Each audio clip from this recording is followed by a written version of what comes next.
அண்ணன் பட்ட வேதனையும் கஷ்டத்தையும் நாங்க சொல்லிதான் உனக்கு தெரியுமா? நான் கூட தான் பதட்டப்பட்டேன், வருத்தப்பட்டேன். ஆனா அதையெல்லாம் தாண்டி உன்னை எங்க போய் தேடுறது, எப்படி கண்டுபிடிக்கிறதுன்னு தெரியாத குழப்பத்துலதான் நாங்களும் இருந்தோம். அதுக்கப்புறம் தான் தெரிய வந்துச்சு நீங்க குற்றாலம் போன விவரம். அப்ப கூட அண்ணன் உடனே கிளம்பி போய் தேடலாம் தான் சொன்னாரு. நான் தான் தடுத்து நிறுத்தினேன். அதுவும் காரணத்தோட தான். நீங்க குற்றாலம் போற பஸ்ல போயிருக்கீங்கன்ற அளவுக்கு தான் தெரியுமே தவிர நீங்க குற்றாலம் தான் போயிருக்கீங்களா இல்ல வழியில வேற ஏதாவது ஊர்ல இறங்கிட்டீங்களா ஒரு விவரமும் தெரியாது எங்களுக்கு. அப்படி இருக்கும்போது எங்கன்னு வந்து உங்களை நாங்க தேட முடியும்? அதனால நான் தான் அண்ணன் கிட்ட சொன்னேன், ஒரு 2 நாள் வெயிட் பண்ணி பார்ப்போம், எப்படியும் அம்மா திரும்பி வந்துருவாங்கன்னு சொல்லி நான் தான் அண்ணனை நிறுத்தி வச்சேன். அதே மாதிரி நீங்களும் திரும்பி வந்துட்டீங்க. ஓஹோ, இப்போ நீ என்ன சொல்றேன்னு பாத்தியா?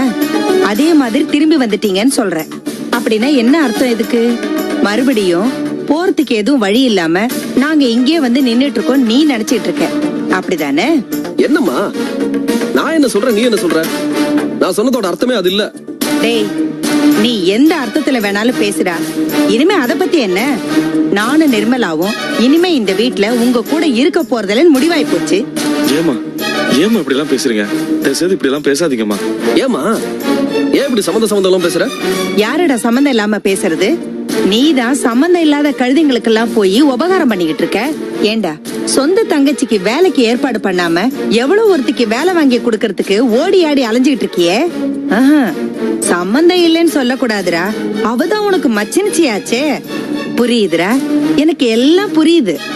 இவளுக்கு வேலை வாங்கி கொடுக்காம அவளுக்கு ஏன் வேலை வாங்கி குடுக்கறேன்னு தெரியுமா? இவ தங்கச்சி, அவ மச்சினிச்சி. சும்மா காத்தாதரா, பெருசா பேச வந்துட்டான்.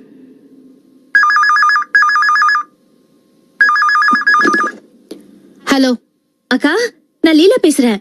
எனக்கு வேலை கிடைச்சிருச்சுக்கா. அங்க செல்வம் இருக்காரா?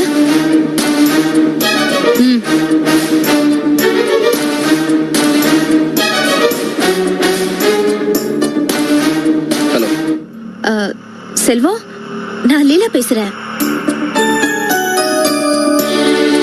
உங்களுக்கு எப்படி நன்றி சொல்றதுன்னே தெரியல. எனக்கு வேலை கிடைச்சிருச்சு. நாளைக்கு வேலையில ஜாயின் பண்ண சொல்லிருக்காங்க. இது எல்லாத்துக்கும் நான் உங்களுக்கு தான் தேங்க்ஸ் சொல்லணும். ஆமா, ஏன் அக்கா எதுவுமே பேசாம உங்ககிட்ட போனை கொடுத்துட்டாங்க? நான் அப்புறமா பேசுறேன்.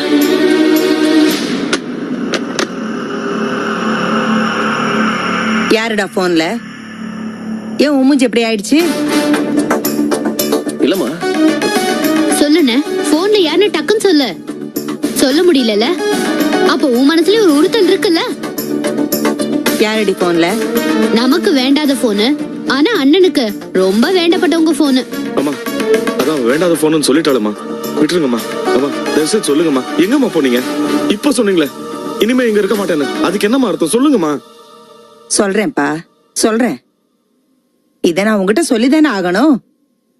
நான் பெத்த மூத்த மகன், பெத்தவளுக்கு தெரியாம பொய் சொல்லிட்டு பொண்டாட்டிய கூட்டிக்கிட்டு ஜோடி போட்டுக்கிட்டு மச்சினிச்சி வீட்டுக்கு போயிட்டு வரான்.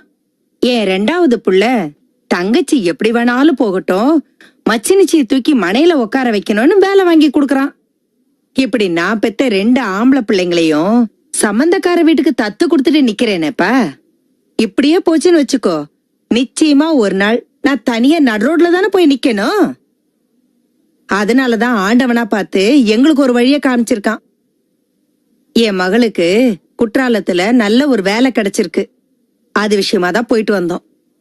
எங்க துணிமணிகளையும் கொஞ்சம் சாமான்சட்டங்களையும் எடுத்துக்கிட்டு நாங்க குற்றாலத்துல போய் நிம்மதியா இருக்க போறோம். நீங்க இங்க சந்தோஷமா இருங்கப்பா. அம்மா என்னம்மா இது? நீங்க எதுக்காகம்மா போனோம்? அம்மா தயவுசெய்து போகாதீங்கம்மா. நிர்மலா, டேய், உங்களுக்கு இந்த அளவுக்கு நான் தகவல் சொன்னதே பெரிய விஷயம்டா. போடா. அம்மா அம்மா தயவுசெய்து போகாதீங்கம்மா. அம்மா சொல்றது கேளுங்கம்மா. அம்மா அம்மா அம்மா தயவுசெய்து சொல்றது கேளுங்கம்மா. அம்மா அம்மா நில்லுங்கம்மா. அம்மா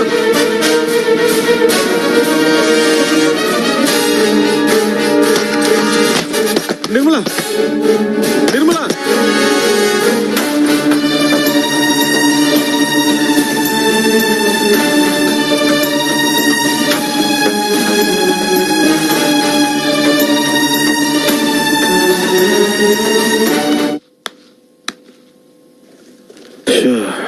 லீலா,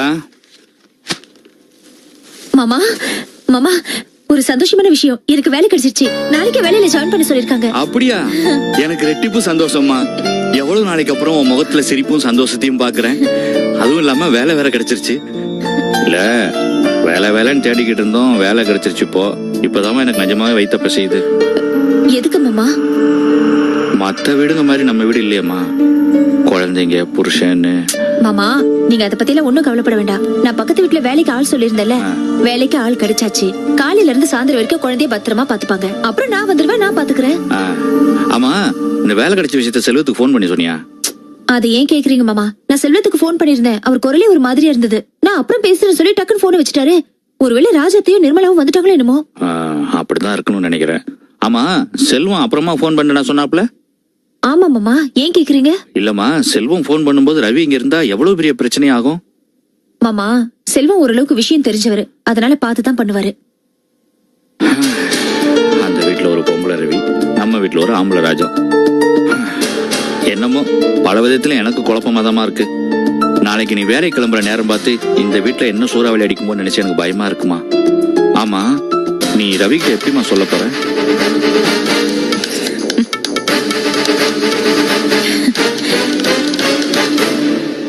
மாமா, நீங்க எதை பத்தியும் கவலைப்பட வேண்டாம். அவர் வீட்டுக்கு வந்த உடனே கூப்பிட்டு உட்கார வச்சு முகத்துக்கு நேரா எனக்கு வேலை கிடைச்சிச்சுங்கிற விஷயத்த நான் அவர்கிட்ட சொல்லத்தான் போறேன். அவரோட சின்ன சின்ன அசைவுகளை கூட ஏன் செய்யறாரு, எதுக்கு செய்யறாருன்னு என்னால புரிஞ்சுக்க முடியும்.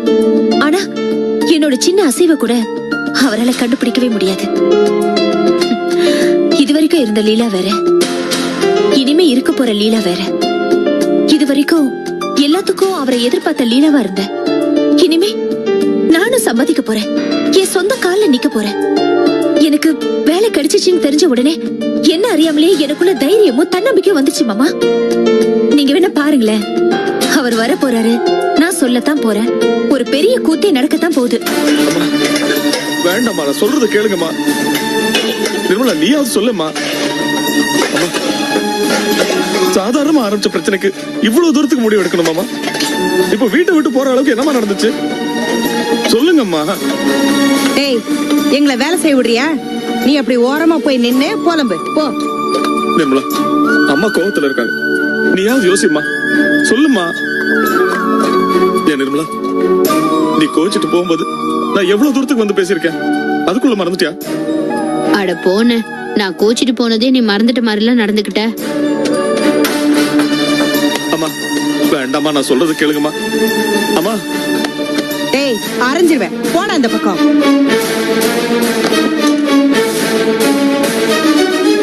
என்னடா எல்லாரும் அமைதியா இருக்கீங்க? யாராவது எடுத்து சொல்ல வேண்டாம்? யார சொல்ல சொல்றீங்க? உங்க பேச்சு அவங்க கிட்ட எடுபடல, நானும் அண்ணியோ பேசி எடுபட போகுது. விடுங்க. விடுங்கன்னா என்னடா அர்த்தம்? போகட்டும்னு அர்த்தம்.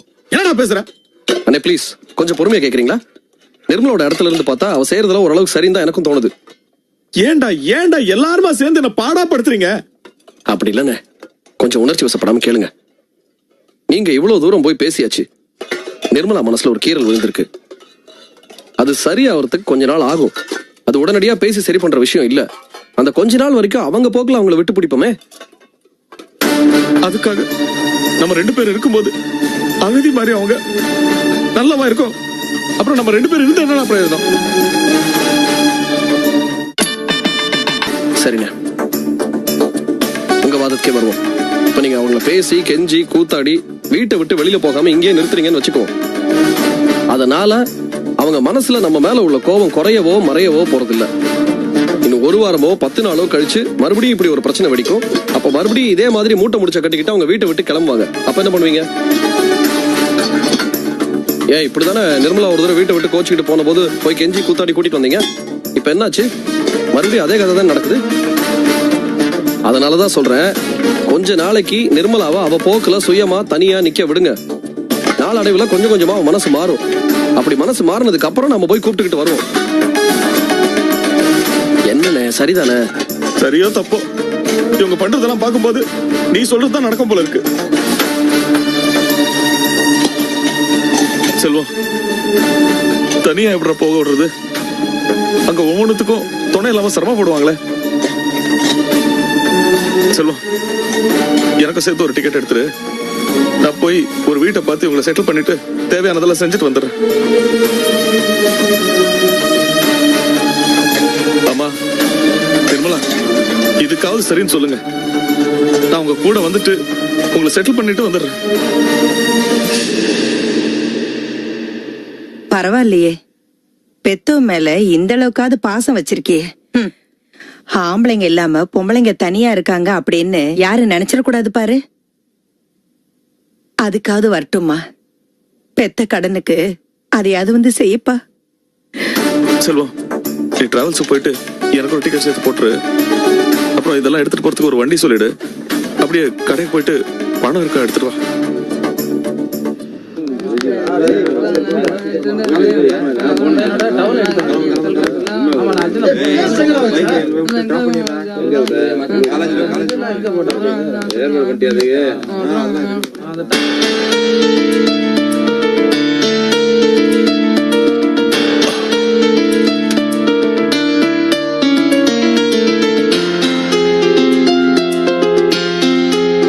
என்னடா சின்ன விஷயம்டா. என்ன பணம் வேணுமா? எப்படிடா கண்டுபிடிச்ச? ஆமா, பெரிய புடலங்கா விஷயம். இந்த நிமிஷத்துல மேன்ஷன்ல இருக்க எல்லாருக்குமே பண பிரச்சனை ஒண்ணுதான் இருக்கும். பாரு, நான் கூட ஊருக்கு பணம் கேட்டுதான் லெட்டர் எழுதிட்டு இருக்கேன். என்கிட்ட ஒரு 100 ரூபா இருக்கு. அதை வேணா மாத்தி ஆளுக்கு ஒரு 50 ரூபா வச்சுக்கலாம். என்ன? அது சரி, ஆனா எனக்கு இன்னும் கொஞ்சம் பணம் தேவைப்படுது. என்ன, ஒரு 1 லட்ச ரூபாய் தேவைப்படுமா? ஆமாடா. டேய், என்ன விளையாடுறியா? அவ்வளவு பணத்துக்கு நான் எங்கடா போறது?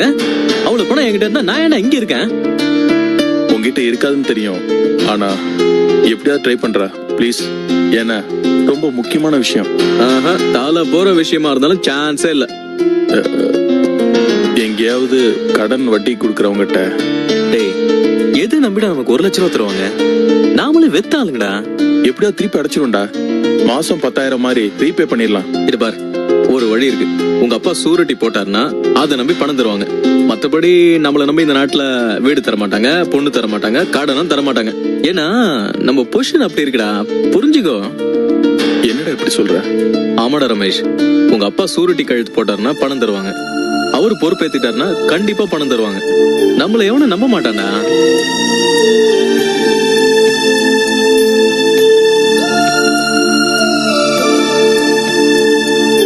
சரிடா, 1 லட்ச ரூபாய் எப்படி ரெடி பண்றதுன்னு நானே பாத்துக்கிறேன்.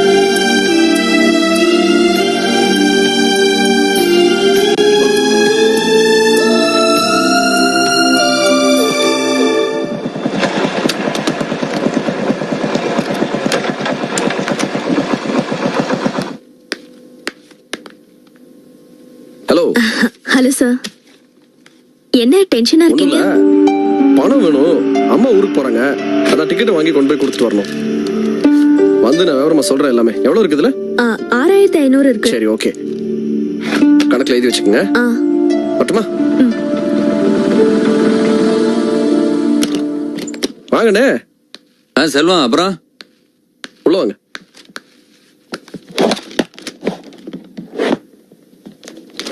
வீடு வரைக்கும் கிளம்பிட்டு இருந்தேன். அப்படியா? பரவாயில்ல, சொல்லுங்க. சரி, நம்ம நீ பேசிட்டு இருந்தோம்ல சிமெண்ட் கம்பெனி மேட்ரு, அது உங்களுக்கு சாதகமா அமையும் போல இருக்க. அப்படியாண்ணே? ஆமா செல்வம், உங்களுக்கு ஜிஎம்மோட செக்ரட்டரிட்ட போன் பண்ணி பேசினேன். அவர் உடனே அப்பாயின்மெண்ட் கொடுத்துட்டாரு. ரொம்ப சந்தோஷம். எப்ப அப்பாயின்மெண்ட்? இதான் அந்த கம்பெனி செக்ரட்டரியோட நம்பர். இதுக்கு போன் பண்ணீங்கன்னா எப்ப வர்றது எங்க வர்றதுங்கிறத சொல்லிடுவாரு. நீங்க என்ன பண்றீங்க, உங்க கம்பெனியோட டீடைல்ஸ், பேங்க் ஸ்டேட்மெண்ட் இதெல்லாம் எடுத்து ரெடியா வச்சிருங்க. மாணிக்கத்தை மறக்காம வர சொல்லிருங்க. அண்ணனியா? ஆஹா, என்ன செல்வம் யோசிக்கிறீங்க? ஒண்ணும் இல்ல, அண்ணன் ஒரு முக்கியமான விஷயமா வெளியூர் போறாரு. அவர் வந்ததுக்கு அப்புறம் இதை வச்சுக்கலாமே? என்ன பைத்தியக்காரத்தனமா பேசிட்டு இருக்கீங்க? அவன் இந்த அப்பாயின்மெண்ட்டுக்கா நாய் மாதிரி அலைஞ்சிட்டு இருக்கான். மத்த வேலையெல்லாம் தூக்கி போட்டு முதல்ல இதை பார்க்க சொல்லுங்க செல்வம். எவ்வளவு முக்கியம்னு புரியுதுன்னு. வீட்டுல ஒரு சின்ன பிரச்சனை, அது விஷயமா தான் போறாரு. அதான். இது சாதாரண விஷயம் இல்ல செல்வம். இந்த ஆஃபர் மட்டும் ஓகே ஆயிருச்சு, இன்னும் 2 வருஷத்துல உங்க கம்பெனில 20-30 லாரி லைன் கட்டி நிக்கும். ஐயோ, எங்க அண்ணனோட கனவு அதானே. சரி, நான் வேணா ஒண்ணு பண்றேன். அண்ணன் கிட்ட போய் இந்த கார்டை கொடுத்து முழு விவரமும் எடுத்து சொல்றேன். ஏன்னா அவர் தான் டிசைட் பண்ணணும். எல்லா விஷயமும் கேட்டுட்டு அவர் என்ன டிசைட் பண்றாரோ அதுபடி செய்வோம். சரி செல்வம், யோசிச்சு நல்ல முடிவா சொல்லுங்க. அப்ப நான் கிளம்புறேன். வாங்க. சரிங்க.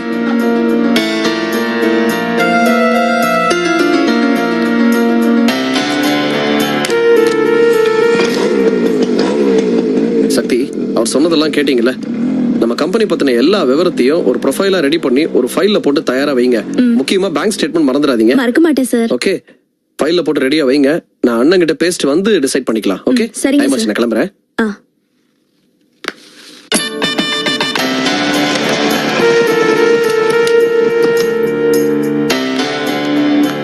டிக்கெட் வாங்கிட்டியா? டிக்கெட் கிடைச்சிச்சு, பணமும் எடுத்துட்டேன். அண்ணே, ஒரு முக்கியமான வேலை ஒண்ணு இருக்குன்னு உங்களுக்கு. என்ன? அந்த சிமெண்ட் கம்பெனி டீல் சொன்னல, அவங்க நாளைக்கு மீட் பண்றதுக்கு உங்களுக்கு அப்பாயின்மெண்ட் கொடுத்துருக்காங்கண்ணே. அவங்களை மீட் பண்ணி எப்படியாவது நீங்க கன்வின்ஸ் பண்ணிட்டீங்கன்னா ஆர்டர் நம்ம கைக்கு வந்துடும். அப்புறம் எங்கேயோ போயிடலாம்ண்ணே. டேய், அதெல்லாம் தெரிஞ்சுதான்டா. ஆனா நான் அம்மா விட்டு வரதுக்கு குற்றாலத்துக்கு போயிட்டு இருக்கேனே. என்னண்ணே? அப்படி இல்லடா, நான் அம்மாவை பஸ் ஏத்திட்டு மட்டும் வந்துட முடியாது. கூட போய் அவங்களுக்கு என்ன தேவையோ எல்லாத்தையும் செஞ்சுட்டு தானே வரணும். சரிண்ணே, நான் கூட அதுக்கு தானே கேட்டேன், இந்த மீட்டிங் 2 நாள் தள்ளி வச்சுக்கலாமான்னு. இந்த ஜிஎமோட அப்பாயின்மெண்ட் கிடைக்கிறதே கஷ்டம். அவன் கியூல நிக்கிறான், அதுக்காக கிடைச்சதை மிஸ் பண்றாதுன்னு அழகண்ணே சொல்றாரு. அதுக்கு என்னடா பண்ண முடியும்? சூழ்நிலை எப்படி அமைஞ்சிருக்கா இப்ப? ஒண்ணு வேணா பண்ணுமா, நீங்க போய் ஜிஎம் மீட்டிங் கவனிங்க, நான் இவங்களை கொண்டு போய் விட்டு வரேன். நீயா?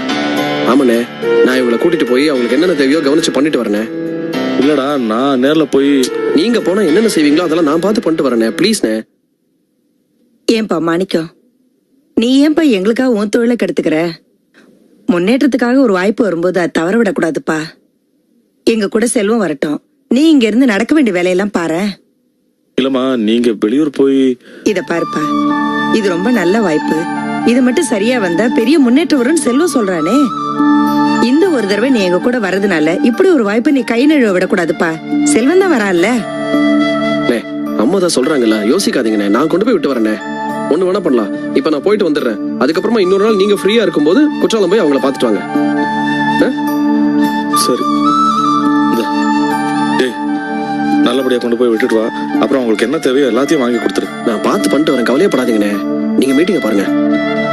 கிளம்பலாமா? ஒரு நிமிஷம் முகம் கழிட்டு. சரிப்பா.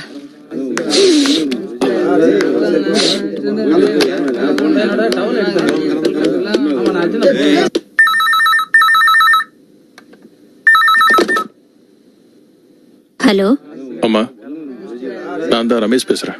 ரமேஷ், நீயடா? எங்கடா இருக்க நீ? என்னடா இந்த மாதிரி எல்லாம் பண்ணிட்ட? உன்னை காணாம நாங்க எவ்வளவு தவிச்சு போயிட்டோம் தெரியுமா? அம்மா, சாரிம்மா. நான் இந்த மாதிரி தான் இருக்கணும்னு சூழ்நிலை. நீ எங்க இருக்கேன்னு சொல்லு, நான் உடனே வந்து உன்னை பார்க்கணும். உங்க அப்பா உன்னை வெளியில தேடி அலைஞ்சுகிட்டு இருக்காருடா. அவரு நானும் உன்னை வந்து பார்க்கணும்டா. எங்க இருக்குன்னு சொல்லுடா. அம்மா, இப்ப அதெல்லாம் ஒண்ணு வேணாம். இன்னும் கொஞ்ச நாள் போன பிறகு நானே உங்களை வந்து பாக்குறேன். டேய், ஒரு மகனை பெத்துட்டு நாங்க இப்படி அல்லாடிக்கிட்டு இருக்கோம். எங்களை ஏன்டா இப்படி தவிக்க விடுற? அம்மா, கொஞ்சம் அலறது நிறுத்துங்க. உங்ககிட்ட ஒரு உதவி கேட்கறதுக்காகத்தான் நான் போன் பண்ணேன். உதவியா? என்னடா உதவி? எனக்கு உடனடியா 1 லட்ச ரூபாய் பணம் வேணும். அதை எப்படியா ஏற்பாடு பண்ணி கொடுங்க. என்கிட்ட ஏதுடா படம்? உங்க அப்பாவுக்கு தெரியாம நான் சேர்த்து வச்சிருக்கிறேனா? நீங்க என்ன பண்ணுவீங்களோ ஏது பண்ணுவீங்களோ எனக்கு தெரியாது. அப்பாவுக்கு தெரியாம அந்த பணத்தை எனக்கு ரெடி பண்ணி நீங்க கொடுங்க. எப்படிடா முடியும்? அப்பாவுக்கு வேற தெரியக்கூடாதுன்னு சொல்ற. இத பாருங்கம்மா, போனை எடுத்ததும் மகனே மகனே அழுகுறீங்களே, அந்த பாசம் உண்மைன்னா எனக்கு நீங்க எப்பாடு பட்டாலும் அந்த பணத்தை கொடுத்தாகணும். என்னடா இப்படி எல்லாம் சொல்ற? டேய், சரி, நான் முயற்சி பண்றேன்டா. அதெல்லாம் எனக்கு தெரியாது. நான் சீரியஸா சொல்றேன். கண்டிப்பா எனக்கு பணம் தேவைப்படுது. இன்னொரு விஷயம், இந்த விஷயம் அப்பாவுக்கு தெரிஞ்சாலோ இல்ல பணம் இல்லைன்னு நீங்க கையை விரிச்சாலோ என்ன நடக்கும்னு என்னால சொல்ல முடியாது. டேய், என்னடா என்னென்னவோ சொல்லி பயமுறுத்துற? நான் முயற்சி பண்றேன்டா. டேய், உடம்பு நல்லா இருக்குல்ல? உடம்புல நல்லாதான் இருக்கு. வேளைக்கு நல்லா சாப்பிடுப்பா. சரி, அதெல்லாம் நான் பாத்துக்கிறேன். தயவு செஞ்சு பணத்துக்கு ஏற்பாடு பண்ணுங்க. என்ன, போன வச்சுட்டுமா? டேய், நீ எங்க இருக்கேன்னு சொல்லுடா, நான் வந்து பாக்குறேன்டா. அதெல்லாம் வேணாம்னு சொல்றேன்ல, வச்சிடுறேன். பணத்தை ரெடி பண்ணுங்க. டேய் ரமேஷ்,